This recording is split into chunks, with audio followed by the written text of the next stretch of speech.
بسم الله الرحمن الرحيم. الحمد لله رب العالمين، والصلاة والسلام على أشرف الأنبياء والمرسلين، نبينا محمد وعلى آله وأصحابه ومن تبعهم بإحسان إلى يوم الدين. أما بعد،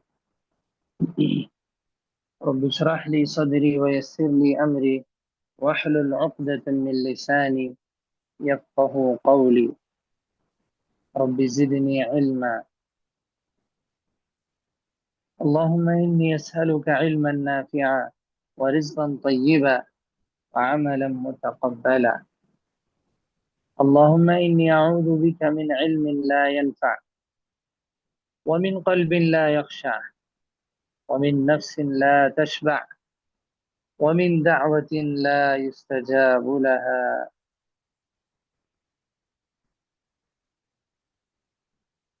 جی، جیسا کہ ہم لوگ پیارے نبی صلی اللہ علیہ وسلم کی مکی سیرت کے متعلق پڑھ رہے تھے،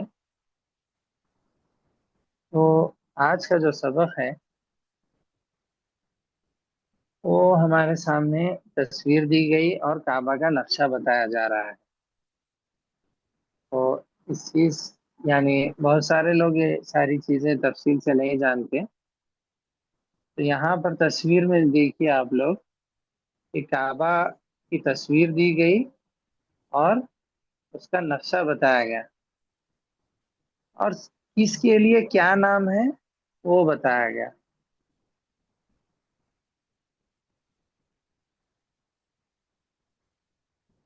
یہاں پر کعبہ کا غلاف ہے، یعنی کعبہ کے اوپر جو کپڑا چڑھایا جاتا ہے، اوپر جو غلاف لگایا جاتا ہے اس کو ستار الکعبہ کہتے ہیں، اور ساری چیزیں وہاں پر سینٹی میٹر یعنی کتنے میٹر کا ہے وہ بھی بتایا گیا ہے، تو آپ اس کو بآسانی تصویر میں دیکھ کر سمجھ سکتے ہیں۔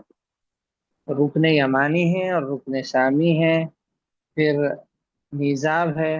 میزاب یعنی وہ وہاں سے جو پانی گرتا ہے بارش ہونے کے پر، جو عام طور سے گھروں پر بھی جو ہمارے لگا ہوا ہوتا ہے چھتوں کے اوپر، چھوٹا سا پائپ جہاں سے پانی گرتا ہے چھت پر جمع ہو جانے کے بعد، تو میزاب کہتے ہیں۔ اور رکن العراقی ہے، پھر حتیم ہے، پھر دروازہ ہے، اور پھر ملتظم ہے، اسی طرح حجر اسود وغیرہ ہے۔ یہ ساری چیزیں آپ تصویر میں دیکھ سکتے ہیں۔ اس کے بعد سائڈ میں جو تصویر دی گئی وہ ابراہیم علیہ السلام کے قدموں کے نشان ہیں، یعنی وہاں پر لکھا ہوا ہے کہ مقام ابراہیم اس کو کہتے ہیں، مقام ابراہیم، ابراہیم علیہ السلام کے قدموں کے نشانات کا پتھر کعبہ سے پہلے متصل تھا، وہ یعنی کعبہ سے جڑا ہوا تھا، پہلے لگا ہوا تھا۔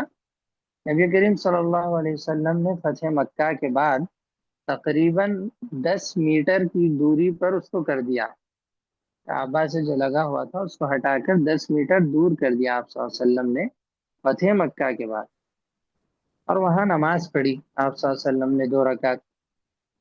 تو اس کے بعد کیا ہوا، 161 ہجری میں یعنی 161 ہجری میں عباسی خلیفہ جس کا نام مہدی تھا،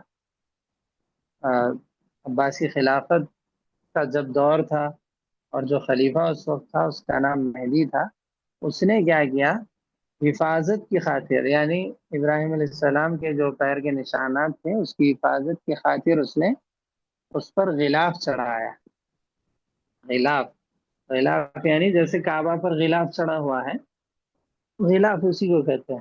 تو اب کعبہ پر جیسے ہے ویسے ہی نہیں، بلکہ مثال دینے کے لیے میں سمجھا رہا ہوں غلاف، تو اس نے کیا کیا، اس پر غلاف چڑھایا تاکہ اس کی حفاظت ہو۔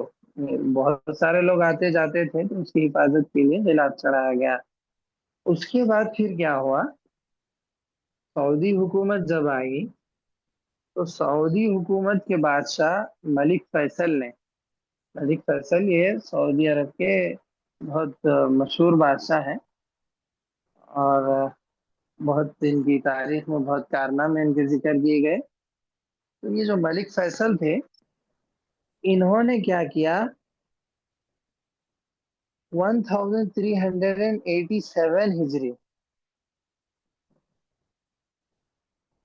اس سال انہوں نے رجب کے مہینے میں پیتل اور کانچ کے پنجرے میں اس کو بند کر دیا۔ تو کیسے انہوں نے اس پر چڑھایا کہ اسے باہر سے کوئی دیکھنا چاہے تو دیکھ سکتا تھا، مگر کوئی چھونا چاہے تو چھو نہیں سکتا تھا، اس طرح انہوں نے بنایا۔ تو ہمارے سامنے، یعنی اس کو آپ تین مراحل میں اگر آپ اس کو بانٹ دیں، تین اس میں آپ ڈیوائڈ کر دیں، تو بآسانی آپ سمجھ سکتے ہیں کہ سب سے پہلے تو یہ کعبہ سے لگا ہوا تھا، ابراہیم علیہ السلام وہیں پر کھڑے ہو کر کعبہ کی تعمیر کر رہے تھے نا، کعبہ بنا رہے تھے، وہاں کھڑے ہو کر بنانے کی وجہ سے ان کے قدموں کے نشان جو ہے وہاں پر اس پتھر پر جم گئے تھے، تو وہ وہیں پر تھا۔ لیکن پیارے نبی صلی اللہ علیہ وسلم نے اس کو فتح مکہ کے بعد کیا کیا، 10 میٹر کی دوری پر کر دیا۔ یہ پہلا مرحلہ ہے کہ اس کو وہاں سے ہٹا کر نبی نے 10 میٹر کی دوری پر کیا گیا۔ اب وہاں سے اس کی دوری تو اور نہیں بڑھائی گئی، یعنی اس سے دور تو اور کسی نے نہیں کیا، جو جگہ تھی وہیں پر ہے، لیکن اس کی حفاظت کے لیے عباسی خلیفہ کے، عباسی دور کا جو خلیفہ تھا مہدی، اس نے اس پر غلاف چڑھا دیا اس کی حفاظت کے لیے۔ اور پھر تیسرا جو مرحلہ آتا ہے، وہ سعودی عرب کے جو بادشاہ تھے ملک فیصل، انہوں نے کیا کیا، اس پر کانچ اور پیتل کا، یعنی جو ہے اس پر یہ چیز انہوں نے چڑھا دی، پنجرے کی طرح ایک بنا دیا انہوں نے، جو کہ آج بھی ویسے ہی باقی ہے، اسی شکل میں باقی ہے۔ آپ لوگ بہت ساری تصاویر میں جو مکہ کی فوٹوز ویڈیوز آتے رہتے ہیں، اس میں دکھتا ہے مقام ابراہیم۔ اس کو کیا کہتے ہیں، مقام ابراہیم کہتے ہیں، اس کا نام کیا ہے، مقام ابراہیم۔ جی،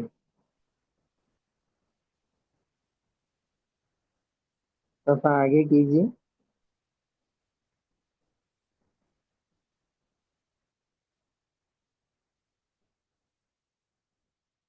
صفحہ آگے بڑھائیے، کون شیئر کر رہے ہیں اس کے؟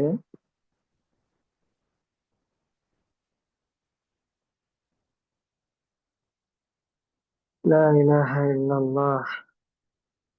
جی،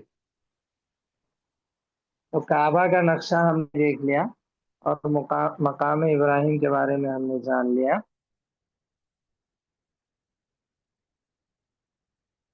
اب ہمارے سامنے کیا ہے، عنوان، کعبہ میں 4 مصلے کی ابتدا اور انتہا۔ جی، کعبہ میں 4 مصلے بنائے گئے تھے، جیسا کہ آپ تصویر میں دیکھ سکتے ہیں۔ تصویر میں چاروں مصلوں کی، یعنی باقاعدہ تحدید کی گئی ہے، اور اس کے اوپر نام بھی لکھا ہوا ہے، 4 امام کے 4 محراب۔ جیسا کہ آپ لوگ جانتے ہیں کہ ائمہ فقہا میں اور ائمہ محدثین میں سے جو دنیا میں بہت سارے علماء پیدا ہوئے، ان میں سے 4 علماء بہت زیادہ مشہور ہوئے، اتنے زیادہ مشہور ہوئے کہ ان کی باقاعدہ الگ الگ ان کے مذاہب بنا دیے گئے، جبکہ ان سب کا مقصد دین اسلام کی خدمت تھا، اور دین اسلام کی خاطر انہوں نے مشقت اٹھائی، اور بڑی محنت سے انہوں نے دین کو پھیلایا۔ اور شروعات میں جب لوگ تھے تو وہ بھی اسی غرض کے اور اسی نیت کے تھے، لیکن بعد میں چلتے چلتے چلتے چلتے دور جب آگے بڑھا، تو لوگوں میں اتنی زیادہ، یعنی منافرت پائی گئی، اور اتنا زیادہ لوگ تعصب میں پڑ گئے اپنے اپنے امام کو لے کر، اپنی اپنی فقہ کو لے کر، حتیٰ کہ اس کا اثر جو ہے کعبہ کے اندر نظر آیا۔ اب اس سے بڑی بات اور کیا ہو سکتی ہے کہ کعبہ کے اندر جو ہے 4 مصلے قائم کیے گئے۔ آپ سوچئے کہ مسلمان، پوری پوری دنیا میں جو مسلمان ہیں، ان کی ایک طرح سے ترجمانی ہوتی ہے کعبہ اور مسجد نبوی کے ذریعے پوری دنیا میں مسلمانوں کی ایک تصویر جاتی ہے، خاص طور سے حج کے ایام وغیرہ میں۔ تو آپ ذرا اندازہ لگائیے کہ اس جگہ بھی جو ہے اختلاف اگر کیا جائے اور وہاں چار نمازیں الگ الگ پڑھی جائے تو کیا تصور دنیا کے لوگوں کے پاس جائے گا؟ جبکہ یہ امت تو امت وحدہ ہے، ایک ہی امت ہے، اس کی ایک ہی قرآن ہے، اور پیارے نبی صلی اللہ علیہ وسلم سب کے نبی ہیں، یہ بات سب لوگ مانتے ہیں۔ لیکن تشدد اور تعصب اتنا زیادہ بڑھ چکا تھا اپنے اپنے امام کو لے کر کہ لوگوں نے کعبہ کے اندر چار مصلے بنا لیے۔ تو آپ تصویر میں دیکھیے کہ شافعی محراب ہے، حنفی محراب ہے، پھر حنبلی محراب اور مالکی محراب ہے۔ اللہ اکبر۔ یہ چاروں تھے اور سب اپنی اپنی نماز الگ الگ پڑھتے تھے۔ تو یہاں لکھا کیا ہوا ہے وہ پڑھ لیتے ہیں کہ کہہ رہے ہیں کہ نبی کریم صلی اللہ علیہ وسلم کے دور سے کعبہ میں ایک امام متعین ہوتے تھے جن کے پیچھے تمام مسلمان نماز ادا کرتے تھے۔ جی، لیکن جب سے مسلکی تعصب سے مسلمانوں میں چار امام کی تقلید سے نفرتیں پھیلی، ایک امام کے مقلد نے دوسرے مقلد کے پیچھے نماز پڑھنا بند کر دیا، جس کا نتیجہ یہ ہوا کہ تقریباً چھٹی صدی ہجری میں، یعنی 6th سینچری جس کو کہتے ہیں، چھٹی صدی ہجری میں کعبہ کے اطراف یہ چار مسلح قائم کیے گئے۔ چاروں مسلک میں سے ہر مسلک والا اپنے ہی امام کے پیچھے نماز پڑھتا تھا۔ اللہ اکبر۔ یعنی کو امام ابو حنیفہ کو ماننے والا امام شافعی کے ماننے والے کے پیچھے نماز نہیں پڑھتا تھا، امام شافعی کا ماننے والا امام مالک کے ماننے والے کے پیچھے نہیں، اور اسی طرح امام مالک کے ماننے والا امام احمد کے ماننے والے کے نہیں۔ یعنی یہ چاروں لوگ صرف اپنے ہی امام کے ماننے والوں کے پیچھے نماز نہیں پڑھتے تھے اور دوسروں کے پیچھے نہیں پڑھتے تھے۔ تو ابن جبیر رحمہ اللہ، ابن جبیر رحمہ اللہ نے 579 ہجری میں حج کیا، تو انہوں نے اس منظر کا تذکرہ کیا۔ کتاب ہے، کتاب کا نام یہاں پر ذکر کیا گیا رحلت ابن جبیر، یعنی ابن جبیر رحمہ اللہ کا سفر کہہ لیجیے آپ اس کو۔ تو اس کا صفحہ نمبر بھی ذکر کر رہے ہیں 70۔ اس کتاب میں صفحہ نمبر 70 میں یہ بات ذکر ہے کہ انہوں نے جب 579 ہجری میں حج کیا، حج کو جب ہو گئے تو وہاں پر وہ دیکھ کر پریشان ہو گئے، چونک گئے کہ یہاں پر تو چار چار مصلے ہیں اور ہر نماز چار مرتبہ ادا کی جا رہی ہے۔ سبحان اللہ۔ تو یہ چیز انہوں نے اپنی اس کتاب میں ذکر کی۔ اور اس کے بعد کہہ رہے ہیں پہلے شافعی، پھر حنفی، پھر مالکی اور پھر حنبلی نماز پڑھتے تھے۔ یہ ترتیب انہوں نے بانٹ رکھی تھی اپنے آپس کے درمیان، کیونکہ ظاہر سی بات ہے جو اختلافات ہیں ان چاروں ائمہ کے درمیان، جو فقہی مسائل میں اختلافات ہیں، تو اس میں نماز کے اوقات میں بھی اختلاف ہے کہ نماز کا وقت ان کے پاس کچھ اور ہے، ان کے پاس کچھ اور ہے، ان کے پاس کچھ اور ہے لیکن افضل کچھ اور ہے۔ تو افضلیت کا بھی اعتبار سب کے پاس الگ الگ ہے۔ تو اسی اعتبار سے سب کی نمازوں کی ترتیب بھی کچھ اس طرح تھی۔ ذکر کر رہے ہیں کہ پہلے شافعی لوگ نماز پڑھتے تھے، سب سے پہلے یہ لوگ نماز پڑھ کے فارغ ہو جاتے تھے، چلے جاتے تھے، اور پھر سیکنڈ نمبر حنفیوں کا ہوتا تھا، حنفی لوگ نماز پڑھتے تھے۔ پھر تھرڈ نمبر باری کس کی تھی؟ تھرڈ باری مالکیوں کی تھی۔ اور پھر آخر میں چوتھے نمبر پر حنبلی لوگ تھے جو کہ لاسٹ میں نماز پڑھتے تھے۔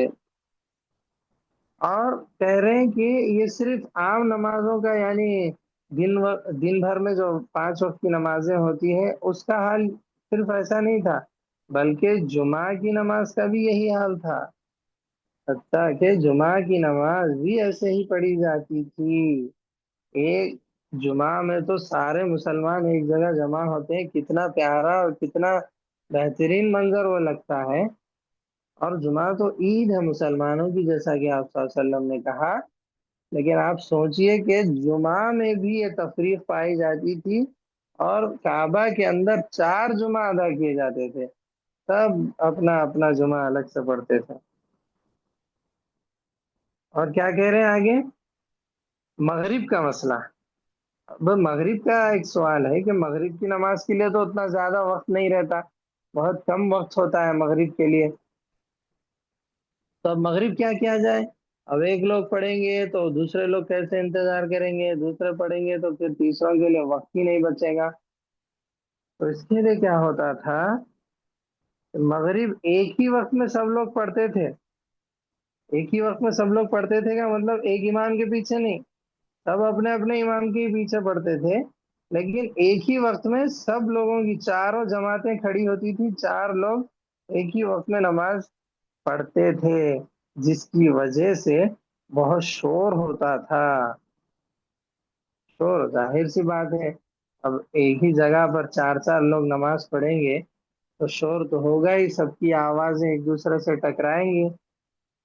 لیکن ایک بات یہاں ذکر کر رہے ہیں کہ اذان صرف ایک ہوتی تھی، جی، اذان جو ہے وہ 4 4 اذانیں نہیں ہوتی تھی، بلکہ اذان ایک ہی ہوتی تھی، لیکن نمازیں سب کی الگ الگ ہوتی تھی۔ تو آپ لوگوں نے یہ سمجھ لیا کہ کعبہ میں 4 مصلے تھے اور یعنی ایک طرح سے وہ فرقہ بندی لگ رہی تھی کہ مسلمانوں کے 4 گروپ ہیں۔ تو اب یہ تصویر آپ کے سامنے ہے، تو آپ ذرا سوچئے کہ یہ کتنی بری تصویر تھی، اور آج جو آپ کے سامنے تصویر ہے کہ سارے مسلمان ایک ہی جگہ جمع ہو کے ایک ہی امام کے پیچھے نماز پڑھتے ہیں، تو یہ کتنا پیارا منظر لگتا ہے۔ تو اس خیر اور اس اچھے کام کا کریڈٹ کس کو جاتا ہے؟ وہ چیز یہاں پہ ذکر کر رہے ہیں آگے، کہہ رہے ہیں کہ جب شاہ عبد العزیز رحمہ اللہ، یعنی یہ بھی سعودی عرب کے بادشاہ گزرے ہیں، جیسے ہم نے ابھی پڑھا کہ مقام ابراہیم پر جو ملک فیصل نے وہ چیز وہاں پر لگائی، تو یہاں جو ذکر ہو رہا ہے وہ ہے شاہ عبد العزیز کے بارے میں۔ جیسے جب شاہ عبد العزیز نے حجاز کی حکومت سنبھالی، تب علماء حجاز اور علماء نجد کے مشورے سے 1343 ہجری میں انہوں نے کیا کیا؟ اس عظیم فتنے کا خاتمہ کیا، سبحان اللہ، اس عظیم فتنے کو انہوں نے ختم کیا، جو کہ تقریباً 900 سال تک جاری رہا۔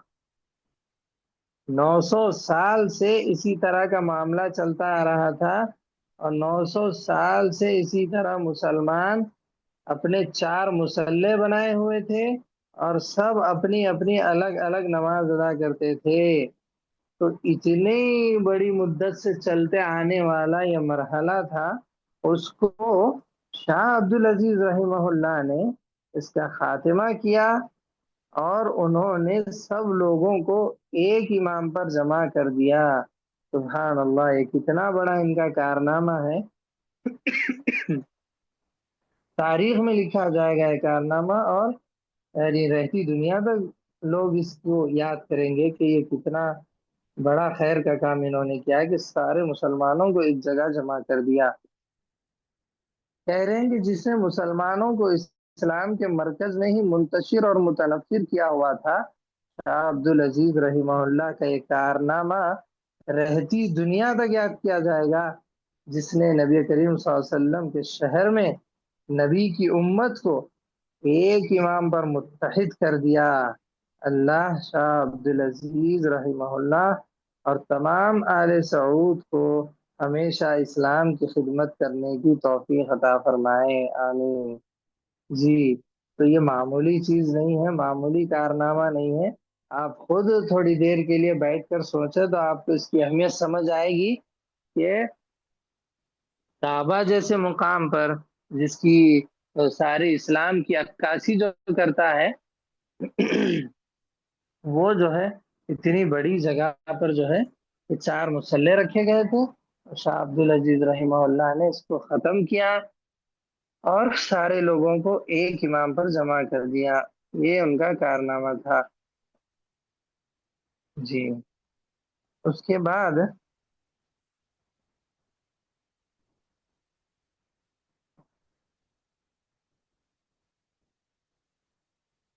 اس کے بعد ہمارے سامنے ایک نقشہ ہے، پورے صفحے پر یہ نقشہ پھیلا ہوا ہے۔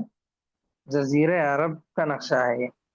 جزیرہ عرب یعنی عرب کے ممالک، عرب کے جو بھی ممالک ہیں وہ۔ اور جزیرہ سے مراد کیا ہے؟ جزیرہ سے مراد وہ زمین جس کے چاروں طرف پانی ہو، جیسے بحرین اور مالدیو کہہ رہے ہیں یہاں پر۔ بحرین اور مالدیو، یہ جو دونوں شہر ہیں، دونوں جو کنٹری ہے، یہ ملک ہے، تو اس کے چاروں طرف سے پانی ہے، یعنی یہ دونوں شہر پانی کے بیچ میں ہے، تو اس کو کہتے ہیں جزیرہ۔ جزیرہ کہتے ہیں اس زمین کو جو چاروں طرف سے پانی سے گھری ہوئی ہو۔ اس کے بعد شبہ جزیرہ۔ شبہ جزیرہ کسے کہتے ہیں؟ وہ زمین جس کے تینوں طرف پانی ہو، جیسے عرب، عرب ممالک، یعنی اس میں چاروں طرف سے نہیں ہوتا بلکہ تینوں طرف سے ہوتا، اور ایک طرف زمین پھیلی ہوئی ہوتی ہے، تو اس کو شبہ جزیرہ کہتے ہیں۔ عرب کے وہ ممالک کون ہیں یہاں پر ذکر کر رہے ہیں کہ شبہ جزیرہ کے ممالک کون کون سے ہیں؟ سعودی ہے،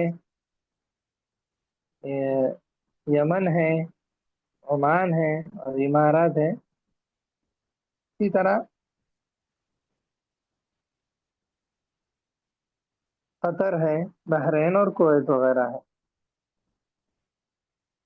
تو یہ سارے نقشے میں آپ دیکھ سکتے ہیں کہ جو نام ذکر کیے گئے پورے ناموں کے ساتھ، یہاں پر کنٹری کا نام کے ساتھ وہاں پر نقشے میں لکھا ہوا ہے۔ جی۔ اور سعودی دیکھیں آپ، اس کے لیے ڈارک کلر وہاں پر کیا گیا ہے، نقشے میں آپ دیکھ سکتے ہیں کہ وہ سعودیہ ہے۔ جو وائٹ کلر میں ہے نقشے میں سارے، وہ اسلامی ممالک نہیں ہیں۔ جی۔ جو گرین کلر میں ہے وہ سارے اسلامی ممالک ہیں، جس کو آپ عالم اسلامی کہہ لیجئے، العالم الاسلامی ایسے کہہ سکتے ہیں آپ اس کو۔ اور جو گرین کے علاوہ جو بھی وائٹ ہے، وائٹ کلر میں، وہ سارے غیر اسلامی ممالک ہیں۔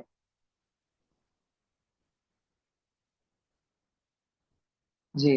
اور ایک چیز کہہ رہے ہیں، جزیرہ عرب کے تین طرف سمندر کے ساتھ۔ نقشہ کیا ذکر کر رہے ہیں؟ مغرب میں بحر احمر، مشرق میں خلیج عربی، اور جنوب میں بحر عرب۔ صرف شمال میں سیریا اور اردن کی زمین ہے۔ وہی چیز جو نقشے میں ہے اس کی وضاحت کر رہے ہیں کہ کون سے ممالک جزیرے کے اندر آتے ہیں، جیسے مالدیپ اور بحرین، اور کون سے ممالک شبہ جزیرے میں آتے ہیں، یعنی تینوں طرف ان کے پانی ہے اور ایک طرف زمین ہے، اور اسی طرح مغرب کے حصے میں کون سے آتے ہیں، مشرق کے حصے میں کون سے آتے ہیں، شمال اور جنوب کے حصے میں کون سے آتے ہیں، یہ بھی ذکر کیا گیا ہے وہاں پر۔ آپ اس کو اس نقشے میں دیکھ کر تفصیل سے اچھے سے سمجھ سکتے ہیں۔ جی۔ آگے صفحہ بڑھائیے۔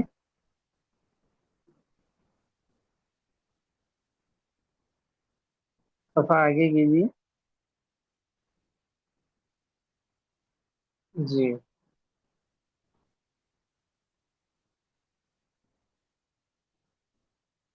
تھوڑا وہ ایک مرتبہ پیچھے کا بتائیے۔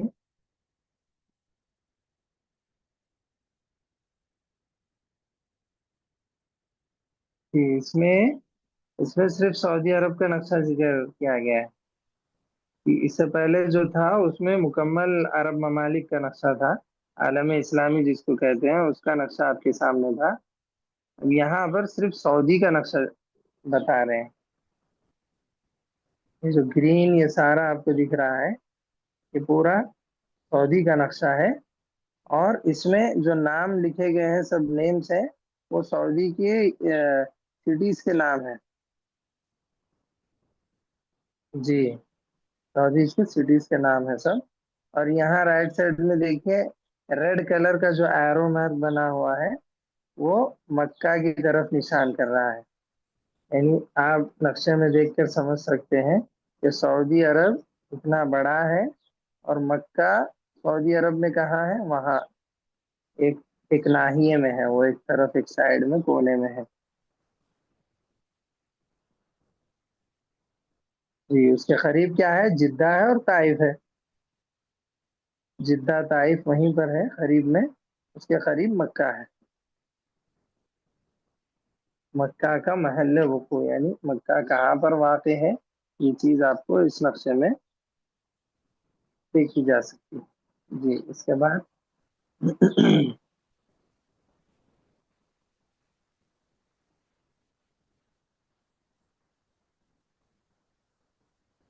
جی، اب ہمارے سامنے ہیڈنگ ہے مکہ میں عربی زبان۔ اب تک ہم نے مکہ کے بارے میں اور سارے عرب ممالک کے نقشے کے بارے میں اور ساری چیزیں ہم نے دیکھی۔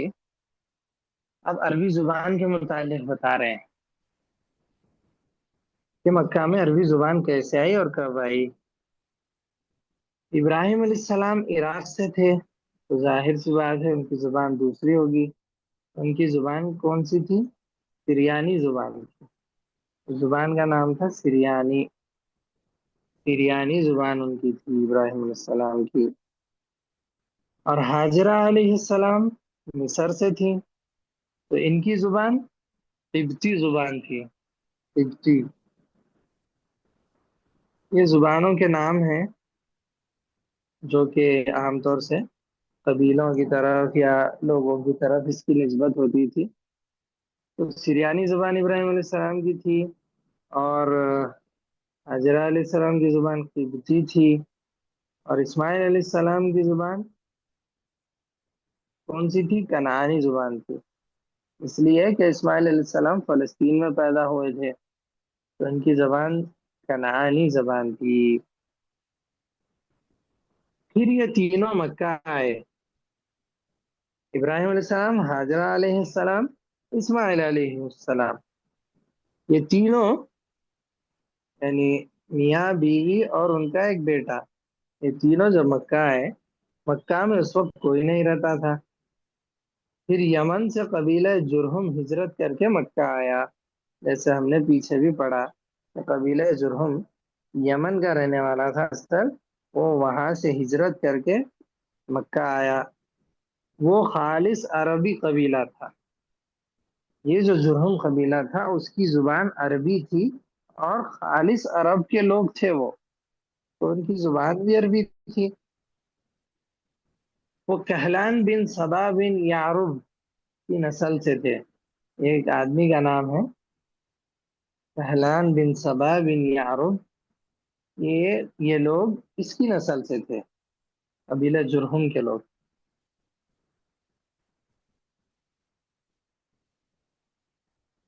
تو جب یہ مکہ آئے تو مکہ میں زمزم کی بنا پر حاجرہ علیہ السلام سے اجازت لے کر وہاں مقیم ہوئے۔ آئے تو مکہ میں دیکھا کہ یہاں ایک کنواں ہے، تو اب ظاہر سی بات ہے پانی کے پاس ہی ٹہرنا ہوگا، پانی کے قریب ٹہرنا ہوگا۔ تو انہوں نے حاجرہ علیہ السلام سے اجازت لی کہ ہم لوگ یہاں ٹہرنا چاہتے ہیں۔ تو جب اجازت مل گئی تو وہ لوگ وہاں مقیم ہو گئے۔ تو اس قبیلے میں چھوٹے بڑے، مرد عورت، ہر قسم کے افراد تھے، ظاہر سی بات ہے۔ تو اسماعیل علیہ السلام ان کے بچوں کے ساتھ رہنے لگے۔ اب اسماعیل علیہ السلام چھوٹے تھے، تو بچوں کی تو عادت ہوتی ہے یہ کہ وہ دوسرے بچے جب ان کو نظر آ جائے تو وہ ان کے ساتھ گھل مل جاتے ہیں اور کھیلنے لگتے ہیں، ان کے ساتھ رہنے لگتے ہیں۔ تو اسماعیل علیہ السلام اب تک تو اکیلے تھے صرف اپنی امی کے ساتھ۔ جب یہ قبیلہ وہاں آ کر مقیم ہوا تو ان کے قبیلے میں بھی جو بچے تھے، ان بچوں کے ساتھ اسماعیل علیہ السلام رہنے لگے، اور آہستہ آہستہ یہ رہنے کا اثر کیا ہوا کہ اسماعیل علیہ السلام کی زبان بھی عربی ہو گئی، یعنی وہ بھی عربی سیکھ گئے۔ پھر آپ نے اسی قبیلے کے سردار، جیسے یہ بات پیچھے بھی گزر چکی ہے، مواز بن عمرو کی بیٹی بسامہ، جو لڑکی کا نام جو تھا بسامہ، اس لڑکی سے اسماعیل علیہ السلام نے نکاح کر لیا۔ اب جب یہ نکاح ہوا تو اسماعیل علیہ السلام کو اپنی بیوی سے 12 بیٹے ہوئے، 12 بیٹے اللہ نے ان کو عطا کیے، جن میں قیدار کی نسل سے نبی کریم صلی اللہ علیہ وسلم ہے۔ تو آپ لوگ اچھے سے یہ ساری چیزیں ذہن میں رکھیے کہ ایک خاکہ، ایک نقشہ بنا لیجیے اپنے ذہن میں کہ سب سے پہلے عربی زبان کیسے آئی، اس کے لیے آپ اسے سمجھیے کہ ابراہیم علیہ السلام کی زبان تو عربی نہیں تھی، اور نہ ہی ان کی اہلیہ کی زبان عربی تھی، اور نہ ہی ان کے بیٹے کی زبان عربی تھی، سب کی الگ الگ زبان تھی۔ لیکن جب مکہ میں حاجر علیہ السلام اور اسماعیل علیہ السلام تھے، تو وہاں پر جب قبیلہ جرہم آ کر بسا، تو ان کے بچوں کے ساتھ اٹھتے بیٹھتے رہتے اسماعیل علیہ السلام نے عربی زبان سیکھ لی، اور انہی کی ایک سردار، اسی قبیلے کے ایک سردار کی بیٹی سے آپ نے نکاح کیا، تو اب ظاہر سی بات ہے کہ بیوی کے ساتھ رہیں گے، بیوی تو عرب ہے، یعنی عربی ہے بیوی، اس کی زبان عربی ہے، تو بیوی کے ساتھ رہیں گے تو اور بھی زیادہ عربی مطلب سیکھ جائیں گے، اور بالکل وہی یعنی دونوں میں بات چیت کا وہی سہارا ہوگا، عربی زبان، تو اور بھی زیادہ عربی میں اسماعیل علیہ السلام یعنی پختہ ہو گئے۔ اور جب 12 بیٹے ان کو اس بیوی سے ہوئے، تو 12 بیٹوں میں سے ایک بیٹے کا نام کیا ہے؟ ایدار، ایدار یا قیدار۔ تو یہ جو آدمی ہے ان 12 میں سے ایک آدمی ہے، اور اس آدمی کی نسل سے پیارے نبی صلی اللہ علیہ وسلم ہے، یعنی آگے جب نسل چلتی جائے گی تو آگے جب پیارے نبی صلی اللہ علیہ وسلم کی پیدائش ہوئی، آپ کا نسب نامہ جب دیکھا جائے گا تو آپ کا نسب نامہ اسماعیل علیہ السلام کے 12 بیٹوں میں سے اس آدمی کے ساتھ جا کر ملتا ہے۔ اس طرح مکہ مکمل عربی زبان بولنے والوں کا ہو گیا، آہستہ آہستہ مکہ میں سب لوگ عرب کے لوگ ہو گئے اور عربی بولنے والے ہو گئے، حتیٰ کہ یہ عربی قبائل پورے جزیرے عرب میں پھیل گئے۔ جی، یہ عربی قبائل پورے جزیرہ عرب میں، جزیرہ عرب آپ نے ابھی نقشے میں دیکھا، تو یہ عربی قبائل پورے جزیرہ میں پھیل گئے، اسی سے اس جزیرے کا نام کیا پڑا؟ جزیرہ عرب۔ جی، جزیرہ عرب جو ہم کہتے ہیں، اس کے نام کی وجہ تسمیہ یہی ہے کہ وہاں سب عربی لوگ بسنے لگے اور سب جزیرے میں عرب لوگ پھیل گئے، اسی لیے اس کو جزیرہ عرب کہتے ہیں۔ پھر اس دنیا میں اللہ تبارک و تعالیٰ نے نبی کو بھیجا، جو کہ اس دنیا کے سب سے آخری نبی ہونے والے تھے، تو اللہ نے اسی عرب لوگوں میں سے ہی پیارے نبی صلی اللہ علیہ وسلم کو اللہ نے چنا، اور ہمارے نبی بھی عربی ہیں، اور اللہ نے جو کتاب اتاری اللہ نے جو کتاب اتاری وہ بھی عربی زبان میں اتاری۔ ظاہر سی بات ہے کہ اللہ تبارک و تعالیٰ جس قوم میں بھی جس نبی کو بھیجتا ہے تو انہی کی زبان میں بھیجتا ہے۔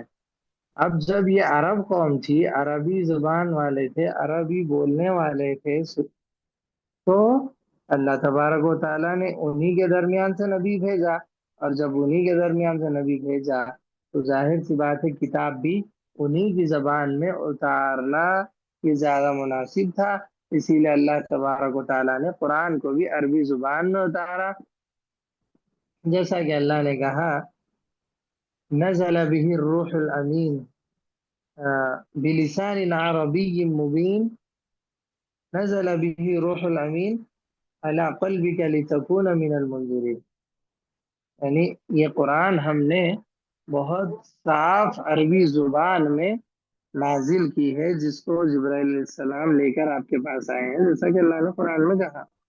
تو قرآن صاف عربی زبان ہے، اور آپ صلی اللہ علیہ وسلم بھی عربی ہیں، یعنی عرب والے ہیں. تو اس کا نتیجہ کیا ہوا؟ اب جب جزیرہ پورا عرب کا ہو گیا، نبی بھی عرب کے ہے اور قرآن بھی عربی ہے، تو ظاہر سی بات ہے، تو اس کا رزلٹ یہ ہوا کہ پوری دنیا میں مسلمان جہاں جہاں گئے، وہاں وہاں عربی زبان پھیلتی چلی گئی. جی. تو عرب سے نکل کر جہاں بھی پھر مسلمان گئے، جس جگہ بھی، جس شہر بھی، جس کنٹری میں بھی، وہاں بھی سب جگہ عربی زبان پھیلنے لگی. جی. اب یہاں پہ عرب کی اقسام ذکر کر رہے ہیں. عرب کی 3 اقسام ہیں. جزیرہ عرب کے باشندے عرب کہلاتے ہیں. جزیرہ عرب، ابھی ہم نے تفصیل سے پڑھا کہ جزیرہ کس کو کہتے ہیں اور شبہ جزیرہ کس کو کہتے ہیں، اور عرب ممالک کون کون سے ہیں. جی. تو اس میں رہنے والے لوگوں کو کیا کہتے ہیں؟ عرب کہتے ہیں. عرب. بنیادی طور پر یہ لوگ سام بن نوح علیہ السلام کی نسل سے ہیں. ان کا اصل وطن یمن ہے. جی. نوح علیہ السلام کی جو اولاد تھی، نوح علیہ السلام کی جو بیٹے تھے، اس میں جو نام ذکر کیے جاتے ہیں اس میں سے ایک نام ہے سام بن نوح. سام بن نوح. ان کے تقریباً 2 یا 3 بیٹوں سے ہی آگے نسل چلی. آ، میرے ذہن میں ابھی فی الوقت نہیں ہے کہ وہ 2 ہے یا 3 ہے، کنفرم بات. نوح علیہ السلام کے جو بیٹے تھے، آگے جب دنیا چلی، جب نسل آگے بڑھی، تو انہی بیٹوں سے، نوح علیہ السلام کے بیٹوں سے ہی آگے نسل چلی. تو یہ جو عرب کے لوگ ہیں، یہ سب کے سب کس سے ہیں؟ سام بن نوح علیہ السلام کی نسل سے ہیں. یعنی نوح علیہ السلام کے بیٹے سام ہیں، اور انہی کی نسل سے یہ عرب کے لوگ ہیں. اور ان کا اصل وطن کون سا تھا؟ یمن. یمن ان کا اصل وطن تھا. جیسا کہ ہم ابھی پیچھے پڑھے ہیں کہ قبیلہ جرہم جو کہ اصل عربی تھا، وہ یمن سے ہی جو ہے مکہ آ کر بسا تھا. جی. تو عرب مورخین قدیم ترین،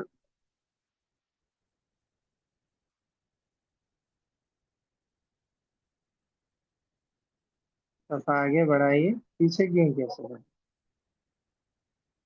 جی. عرب مورخین قدیم ترین زمانے کے عربوں کی 3 قسمیں بتاتے ہیں. مورخین جو ہیں عرب زبان کے، وہ عربیوں کی 3 قسمیں بتاتے ہیں. وہ تینوں کے نام کیا ہیں اور وہ کیا قسمیں ہیں، یہاں پر دیکھیے آپ لوگ. پہلی قسم جو ذکر کرتے ہیں، عرب بعیدہ. عرب بعیدہ کہتے ہیں. یعنی یہ کون لوگ تھے؟ وہ ذکر کر رہے ہیں. عرب بعیدہ سے مراد کیا ہے، وہ ذکر کر رہے ہیں. قسیم اور جدیس، یہ دونوں قبیلوں کے نام ہیں. قسیم اور جدیس، یہ قبائل لڑتے لڑتے ہلاک ہو گئے.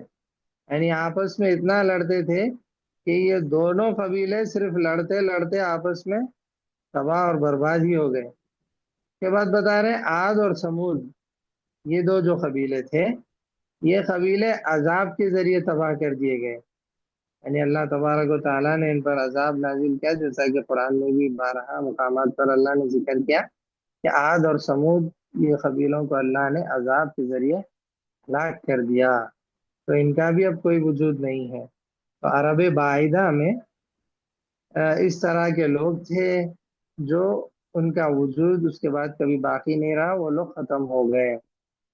دوسری قسم کے جو لوگ ہیں، ان کو عرب عاربہ کہتے ہیں. عرب عاربہ. عرب عاربہ ان کا نام ہے. اس سے مراد کیا ہے؟ یعرب بن یشتب بن قحطان، یہ آدمی کا نام ہے. یہ آدمی کی نسل سے جو لوگ ہیں ان کو عرب عاربہ کہتے ہیں. یعرب بن یشتب بن قحطان، اس کی نسل سے یہ لوگ ہیں.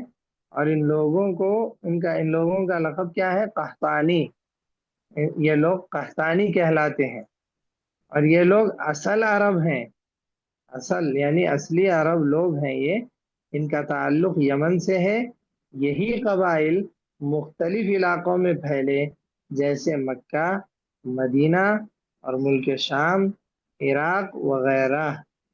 جی، یعرب بن یشب بن قحطان کی نسل سے یہ لوگ نکلے، جن کو عرب عاربہ کہتے ہیں، اور یہ قحطانی بھی کہلاتے ہیں۔ یہ لوگ اصل عرب تھے اور ان کا اصل وطن یمن تھا، اور پھر یہ لوگ یمن سے نکل کر بہت سارے مقامات پر جیسے مکہ، مدینہ، شام، عراق وغیرہ میں یہ لوگ پھیل گئے۔ اور مکہ میں قبیلہ جرہم تھا جو ہم نے پڑھا۔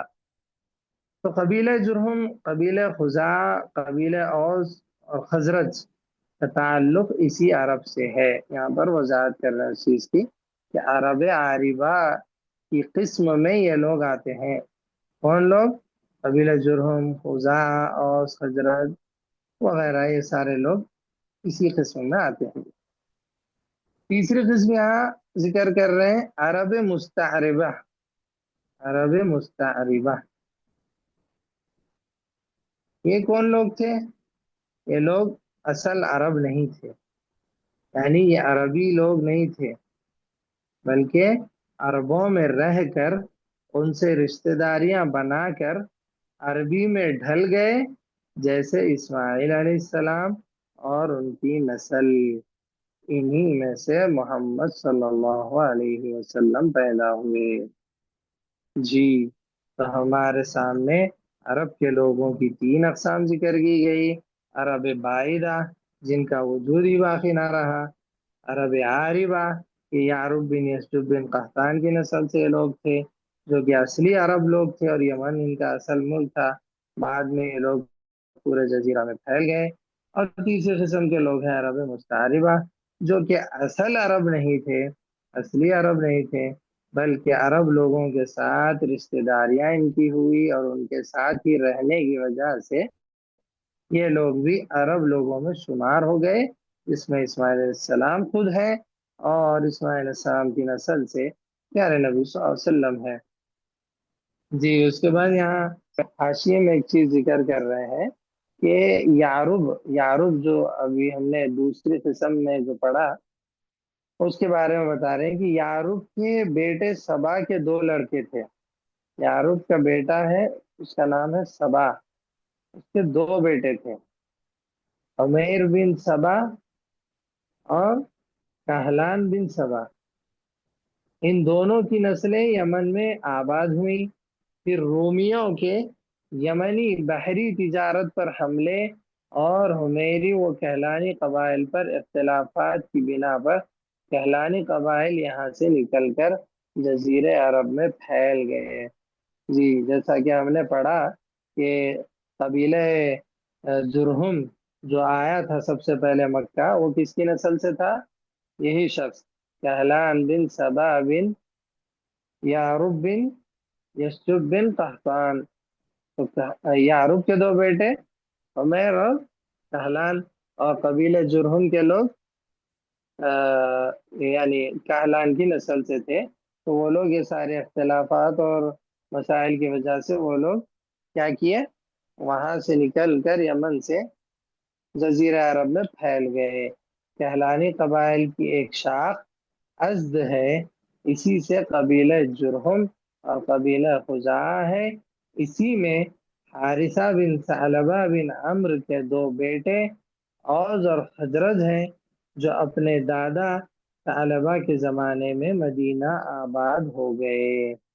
جی، تو یہ تھوڑی سی کیا ہے، یعنی تھوڑی سی تفصیل ہے یہ، تو انشاءاللہ آپ لوگ اس کو ذہن میں رکھیے، زیادہ کوئی بڑا مسئلہ نہیں ہے، آسانی کے ساتھ آپ اس کو، آپ کو جیسے آسان لگے اس انداز میں آپ اپنے پاس لکھ لیجئے نوٹ بک میں، اور پھر اس کو ویسے ہی آسان انداز میں یاد کر لیجئے، انشاءاللہ آسانی ہوگی۔ جی، تو آج کا سبق ہم یہیں پر بس کرتے ہیں، انشاءاللہ پھر کل آگے پڑھیں گے۔ جزاکم اللہ خیرا، وآخر دعوانا الحمد للہ رب العالمین۔